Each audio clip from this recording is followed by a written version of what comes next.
Hello, everyone. Welcome to another episode of Radar, the podcast that takes you into the world of Safran and looks at all the issues that affect the group on a daily basis. In today's episode, we are going to hear a captivating and rare story about a Navy pilot, Pierre Clary, whose aircraft was hit in Bosnia in 1994.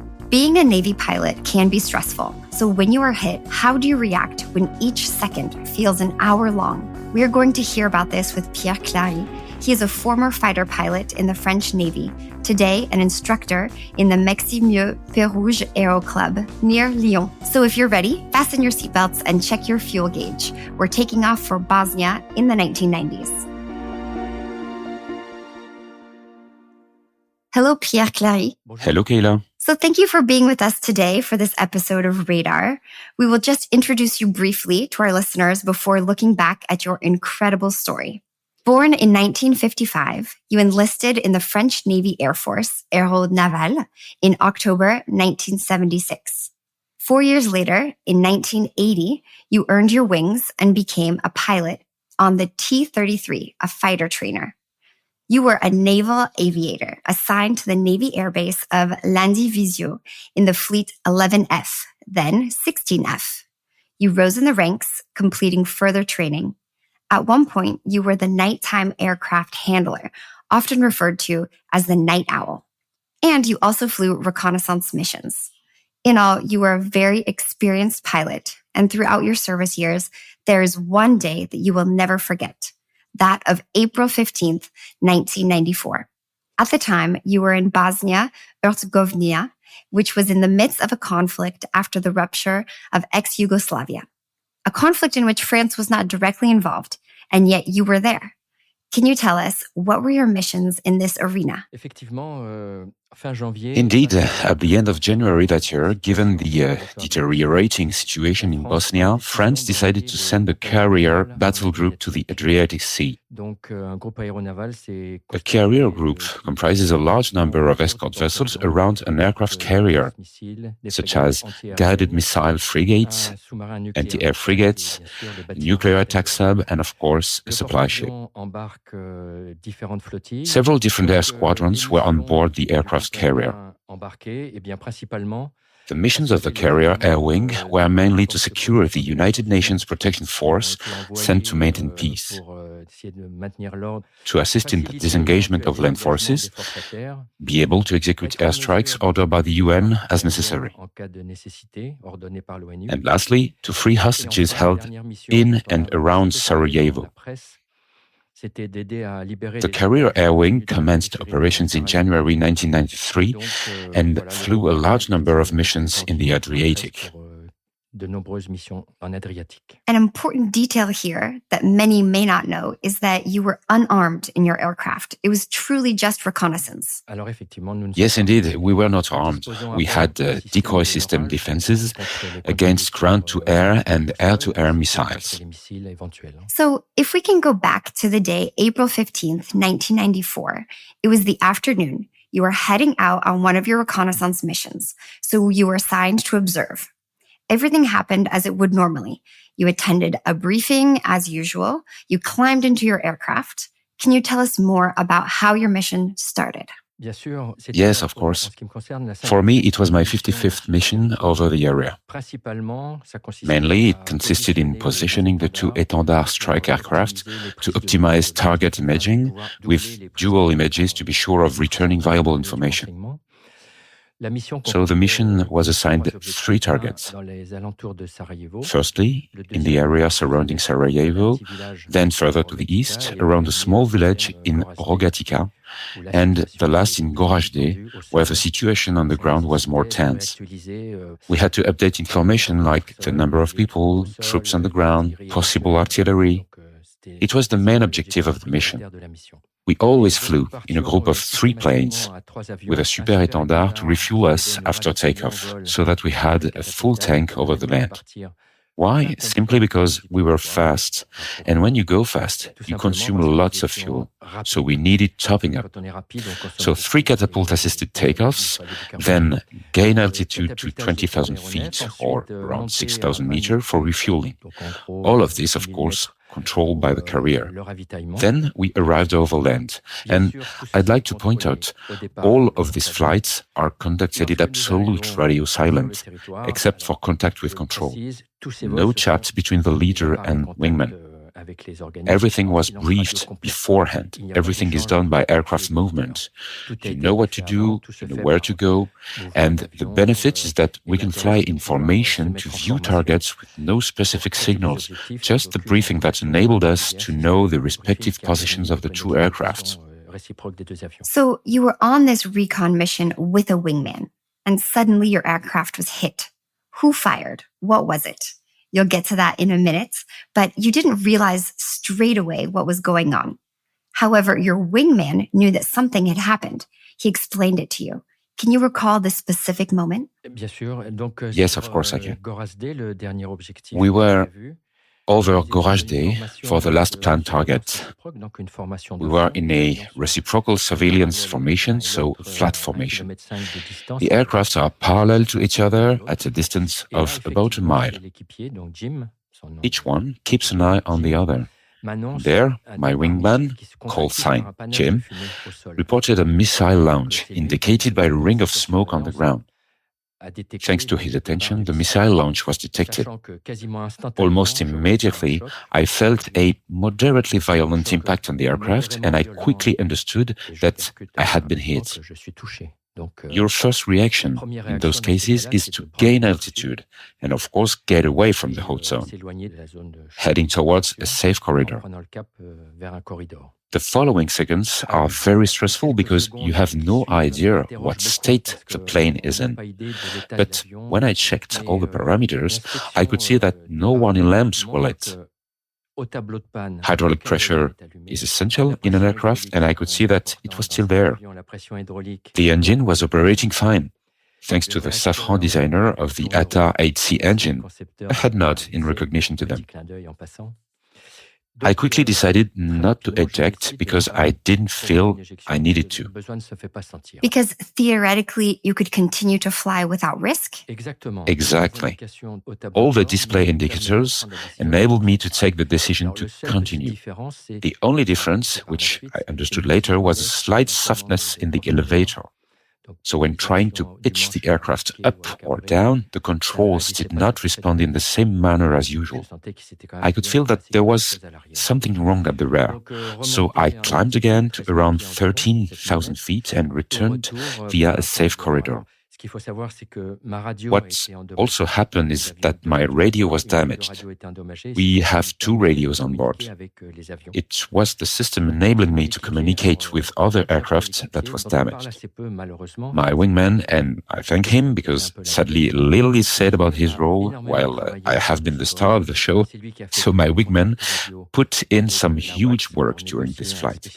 He handled all the radio contacts with the AWACS aircraft to negotiate a special corridor to return swiftly to the carrier. During the return, he contacted the Superétendard patrol to alert the carrier command authorities. And of course, it was him who alerted me to the state of my aircraft, as I said, using the other private frequency.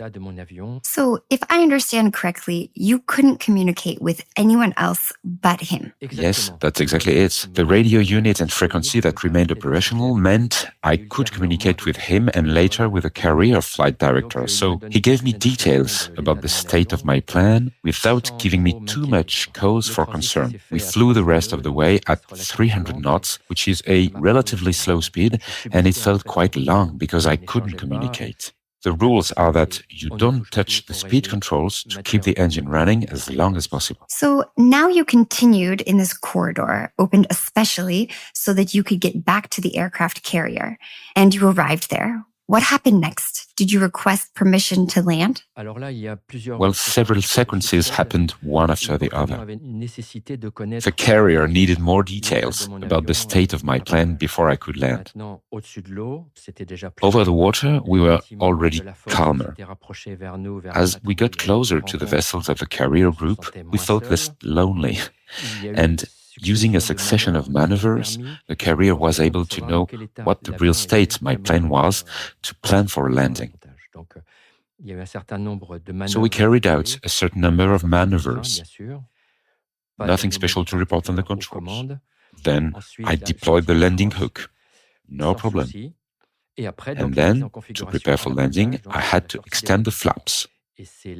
This is where it got really complicated, because when attempting to deploy the flaps, we realized the extent of the damage to the elevators and trim tabs on the rear of the tail. The trim tabs had disappeared and so could no longer perform their function. The aircraft nose dived abruptly and I lost around 1,000 meters of altitude. I retracted the flaps and recovered a stable flight path, but the aircraft carrier understood that I would need to land without flaps. A deck landing without flaps implies a certain number of constraints, namely a faster speed on landing, a lighter mass, because it was imperative to protect the hydraulic brakes on the carrier, which are limited to a certain mass on deck landings, and a certain speed. It took us a fair amount of time to prepare. Hence, when you look at the chronology, when I was hit at 3:30 p.m. and landed at 4:30, yet only a few nautical miles separated the carrier group from Garage Day. This explained the long delay between the two events. After some thoughts, the captain of the carrier decided to recover my aircraft, in other words, to authorize landing. He gave his permission to the flight deck crew to perform the procedure. Landing on an aircraft carrier, everyone says that it is complicated, delicate, and very technical. How did you feel when you had to do this landing? Did experience and training kick in and you told yourself, it'll be okay? Or were you genuinely concerned? Oh, I was indeed worried.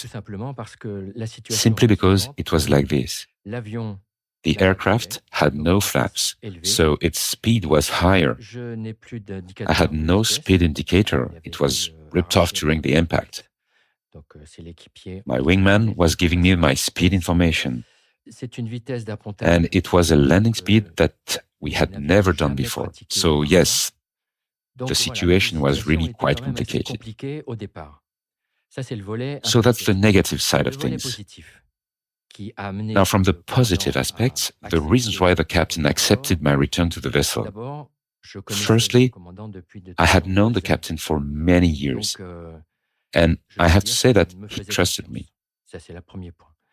The second is that, as the fleet executive officer, he flies all the technical flights of the aircraft. That meant that I was comfortable in my aircraft, I felt it was okay. And lastly, the presence of the landing signals officers, who helped me until the end. Once all the points I mentioned here were okay, I just didn't ask any more questions. Like in training, you just do it. But in these situations, training really is crucial. So in the end, in hindsight, at what point did you feel the most stressed or concerned? Was it when your aircraft was hit? Was it when you returned to the carrier and maybe when you were imagining all the possible scenarios, or during the tricky landing procedure? Well, there were several moments during the return flight. At the time of being hit, I was really anxious. I can't deny that. My biggest concern was having to eject, not because of the ejection which I experimented 4 years before that, but simply because of the welcoming committee down below. That's an ending I would never like to encounter. I was lucky enough to make it all the way back. These few seconds after my aircraft being shot seemed eternal, in that I wasn't sure whether I would have to eject or not, and it was a stressful time. Afterwards, the return flight in the corridor seemed really long. I was unable to do anything. My wingman did all the talking. I just piloted the plane and observed. So there's something that's very important that we haven't mentioned until now. You made a successful landing. Everything went well. So well that you were out on another mission the day after. No waiting time at all. Was it hard to fly out again? Or, as they say, if you fall off a horse, you need to get straight back on. Did you feel it was necessary to fly out again the next day? Just a brief story before I answer your question. The next day's mission came up, and I was working with Flight Director Luc, a fleet pilot, to prepare the mission. The pilots weren't assigned yet. At that moment, the captain came in and said to me, "Clary, I have a recon mission at 10:30. Are you taking it?" And I said, "Of course, Captain. Of course." Why? At that time, I was in peak physical condition. Nothing was wrong with me. I had landed, and that's all. Okay, in terms of mood, I was bouncing. Everyone had contributed to make it a success. The landing signals officers, the captain, the flight director, my wingman. So spontaneously I said, "Of course, Captain." And he left with the flight director without any calls, and everything went perfectly well. So earlier, you alluded to the fact that you had already experienced an emergency situation where you had to eject. You had already ejected from your plane before. Which would you say impacted you the most? Was it ejecting or being hit? Well, I would say the most impacting was the ejection, because at high speed, around 500 miles per hour, I can tell you there are consequences. It took me 14 months before I could resume flying with the 16F under excellent conditions. That's the first point. Otherwise, there's no real difference. Ejecting or being hit by a missile, they are both moments that are never forgotten in the life of a pilot. In both cases, the incidents ended well, thanks to the quality and frequency of training. This is absolutely essential. For ejection, my training featured ditchings, the survival at sea, which were useful because I ejected over the Mediterranean Sea. So for the deck landing, training included simulated deck landings on runways to a very high level. I didn't do it on my own. This is why I gladly say that training allows us to handle exceptional situations. And such events as these really impact the life of a pilot. You don't seem to tell this story very often. You've been rather discreet about these events. Why is that? Is it something that you'd rather forget? Forget? No, certainly not. Not at all. As I said earlier, it marks a pilot for life. The story is too interesting and ended too happily for it to be easily forgotten. It's even impossible. To be honest with you, in the 30 years since it happened, this is only the second time that I've spoken about it in public, so to speak. Why? Firstly, I feel that all Navy pilots would have done the same as me. It came to me to handle, but all the others were trained in the same way and could have responded in the same way. So it's not something that is specifically about me. That's the first point. The second point is that I don't want to tell it all the time, so I don't get judged for boasting or if I wanted to show off. I sometimes speak about it, but with my family or a close circle of friends. But in public, no. I do remain discreet and keep these stories in my heart and in my mind. I have a final question that I've been dying to ask since the very beginning. You said that your wingman's call sign was Jim. What was your call sign? My call sign is very simple, really. It's Foster. Well, thank you, Pierre Clary, for being our radar of the day. And thanks for this captivating and passionate story. We'll see you all very soon for a new episode of Radar.